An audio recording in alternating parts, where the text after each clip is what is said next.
Rest in peace, Beardy.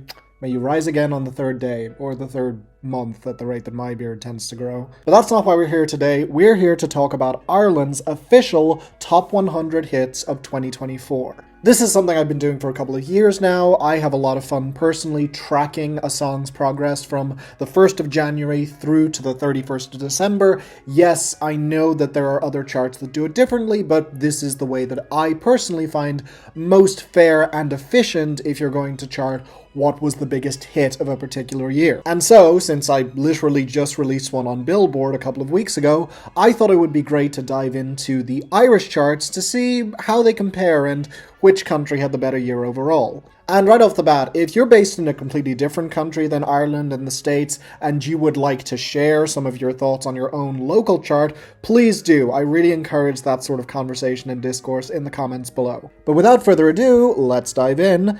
And we can see that the number one song of the entire year in Ireland was Stick Season by Noah Kahan. This should come as no surprise to anyone. It was already one of the biggest hits of last year, and it barely left the top 40 all year. In fact, the first time it left the top 40 was a couple of weeks ago because of the onslaught of Christmas music. And considering this song also has its own reference to Christmas in the lyrics, it's possible that it's going to come back next year, and, well, next year it won't qualify. Because something you need to keep in mind when looking at this list is that if your song has already qualified for two previous year-end lists in the past, I'm not going to include it here. Two's your limit. That prevents legacy hits that are constantly on the charts from taking up attention and spots from newer songs, which I just think deserve their time in the spotlight. But yeah, Stick Season, for me at least, is a remarkably consistent song. When I heard it, I thought it was good. Months after it, I still thought it was good. And even now, I still enjoy listening to it and sing along with it when it comes on.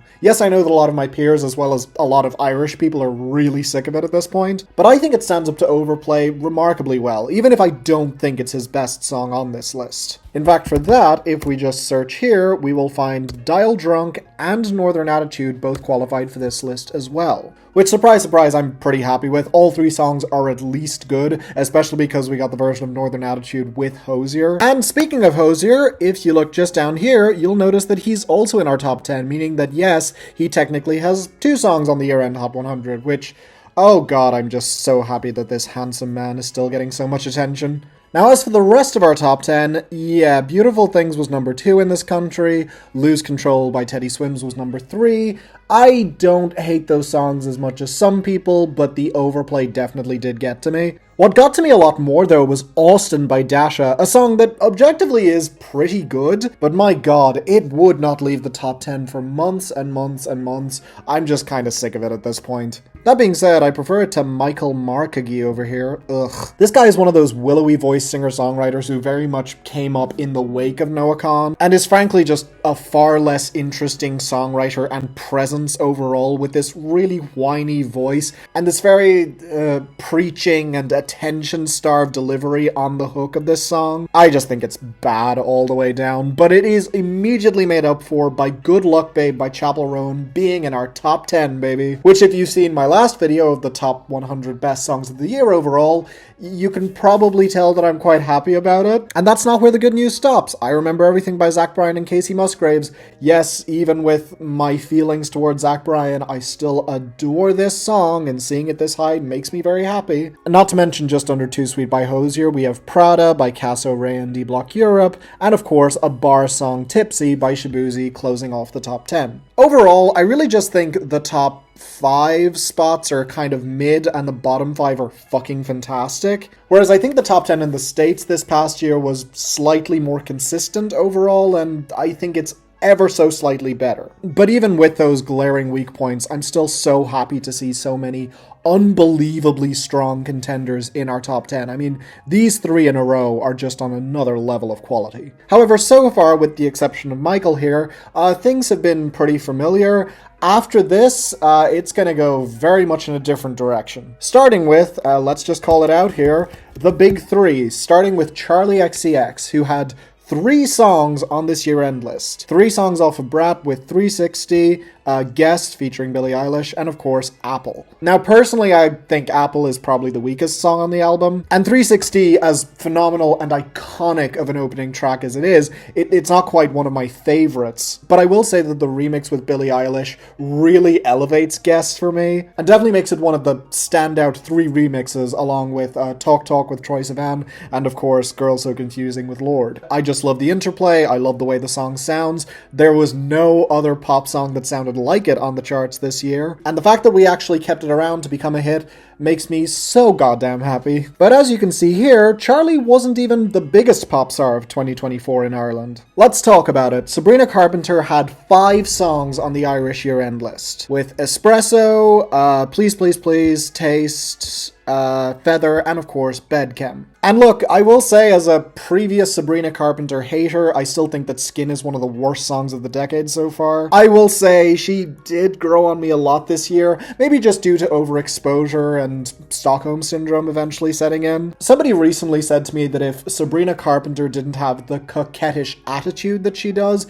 that her label has very much pushed and manufactured behind her, she wouldn't be anywhere near as interesting as Charlie or Chapel. And that is fair. I do think she's a less interesting artist overall, but in a weird way, because she's not as talented, I kind of started viewing her as the underdog, which is crazy because, again, she has more songs on this year-end list than any other artist. But you will notice that the highest charting one is actually Espresso, whereas Chapel, the true winner in my heart, had 4 songs, 2 of which charted above Espresso, with Good Luck Babe and Hot to Go. Not only that, but we actually did officially get Pink Pony Club on the Irish year-end list. And not only that, but we also got Red Wine Supernova. That's right, 2 of my favorite songs from that last album, number 1 and 3, if you're really paying attention, are in the top 100. This is better than I could have ever hoped for, and I'm so fucking delighted that this worked out the way it did. Now, one thing I really quickly want to clarify here, which I think is kind of interesting, is how the hell did Chapel Rowan chart higher overall than, say, Espresso, which was one of the biggest songs of the year? It was the second biggest song of 2024 on Spotify, for fuck's sake. Well, it actually comes down to something where, if you've ever read my regular Irish chart review series, Musical McCool, I have talked about before, which is the accelerated chart ratio. Essentially, once a song has been on the chart for long enough, typically about 9 weeks, and it starts to either level out or slightly dip in terms of its streaming numbers, it gets moved from standard chart ratio to the accelerated one, which essentially means that its streaming value, so how many points it got that week for streaming, is cut in half. Now, what that means is that a song could be at number 3 for 9 weeks because it's getting, let's say, 100 million streams every single week in Ireland. I don't think that's possible, but whatever. But let's say it just dips down to 90,000 in its 9th or 10th week.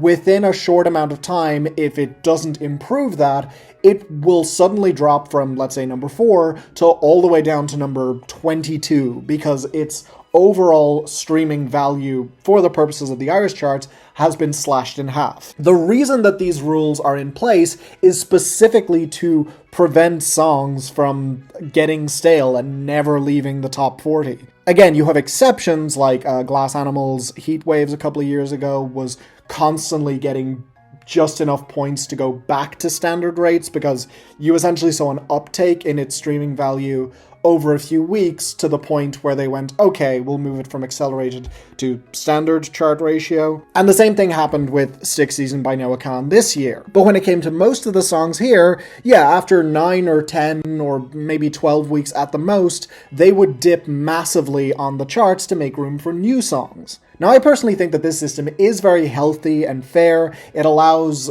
new hits and new music to constantly get exposure on the charts in the way that they really don't in a lot of other countries. And on top of that, we have a rule in place that prevents artists from having more than 3 songs where they are the lead artists on the charts at one time. And that is actually why Espresso is so low on this list. Because essentially, whenever Espresso started to dip slightly and Taste started to become more popular, and maybe Bedchem started to pass it, and then maybe Juno passed it as well, then Espresso wouldn't just dip lower on the chart, it would get taken out entirely because there are 3 songs that are charting higher than it, higher up in the charts, and again, 3's your limit. So in other words, Espresso definitely lost out a lot of points because Sabrina was just releasing more songs that were competing with it, and therefore edging it out and making it a much smaller hit overall in Ireland than it otherwise would have been. This is where I think someone like Charlie XCX, who has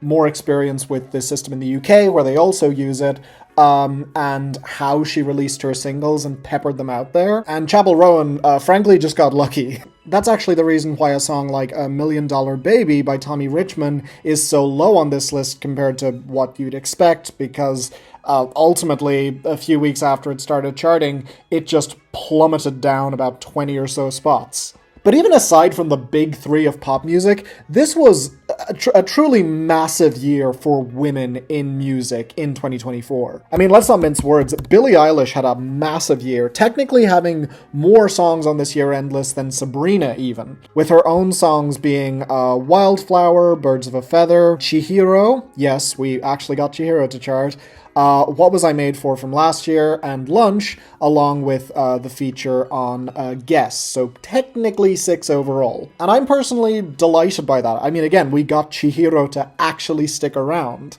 I was a little worried for a while that Lunch wasn't going to make it, but so fucking glad it racked up enough points to make it a bit lower than I would have personally liked, but still delighted to have it here. And What Was I Made For? Yes, it is a legacy hit from last year, but it's also one of the best hits of last year and in recent memory, so I'm not going to complain. And Billie wasn't the only one. One artist who I think isn't getting enough credit, including for me, in fairness, is actually Tate McRae. Tate McRae had 3 songs on this year-end list. We had Greedy, we had X's, and we had It's Okay, I'm Okay. Which, honestly, for an artist that I had very much dismissed and had said for a while that she, well, I didn't say she wasn't going to amount to anything, but I did say that she was basically a shallow facsimile of Camila Cabello, and I couldn't see her taking off in her own right. Whereas this year, as I highlighted in my worst songs of 2024, she actually very much overshadowed Camila in terms of quality and quantity. And honestly, I didn't detest any of the songs this year. Even Greedy, which I know was in my awful bracket on my year-end ranking video for 2023. It's one of those songs that, yeah, it sounds like dog shit, and I won't hear any word to the contrary. But it has also kind of grown on me as a song that's so bad it's good. Oh, and I almost forgot, Gracie Abrams. Yeah, amid all the big pop starlets who had all of these songs, you also had 4 songs from Gracie Abrams on this year-end list, and frankly, I know that some people give Tate McRae shit for not having personality, or giving Sabrina shit for having all personality and not much else. But frankly, maybe it's because she's a newcomer and because she hasn't wowed me much outside of her one phenomenal song, Risk. But yeah, it is kind of weird to me that we have I Love You, I'm Sorry, Close to You, I Miss You, I'm Sorry, and That's So True on this year-end list. Primarily because I just don't really understand the hype behind this woman. I don't hate her the way that some other people do, purely because she's a Nepo baby. I mean, if I did, I wouldn't be able to endorse The Last Dinner Party, one of the best bands to blow up in the past year. But it is also frustrating to me that once she stopped making her more interesting music,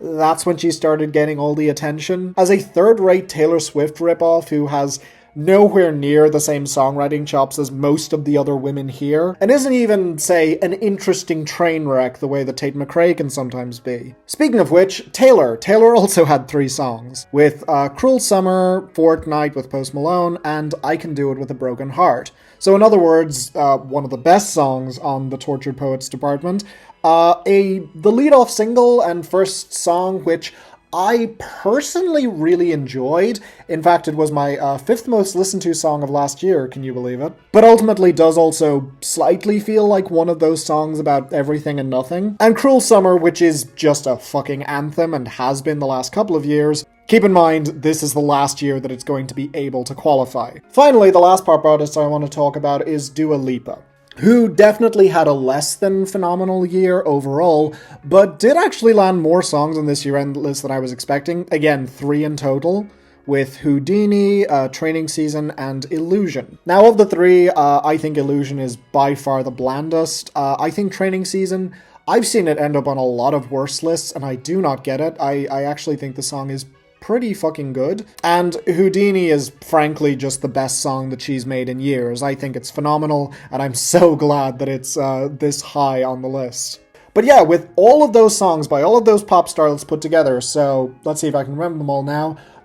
Tate McRae, Taylor Swift, Gracie Abrams, Dua Lipa, Charlie XCX, Chappell Rowan, Sabrina Carpenter, and Billie Eilish, with those 8 women just leading the charge and all having multiple songs on this year-end list. Yeah, you have more than a quarter of this chart being led by phenomenal women working in pop music, which I personally think is the main reason that this year-end list turned out so fucking strong. But let's talk about the other big trend of 2024 in Ireland, and that was white folksy guys with acoustic guitars. Now, of course, the very worst of these for me doesn't even include a guitar, but they might as well. It's Home by Good Neighbors, which, yes, was on my list of the worst songs of 2024, and deservingly so. But yeah, it's also a screechy, borderline unlistenable piece of garbage that thankfully, even though it ended up way higher on the year-end list than I would have wanted, was still several spots lower than End of Beginning by Joe, which is just that song but actually good. But overall, you'll see a few of this. Mark Amber's Belong Together was in the top 20. The Night We Met by Lord Huron, which was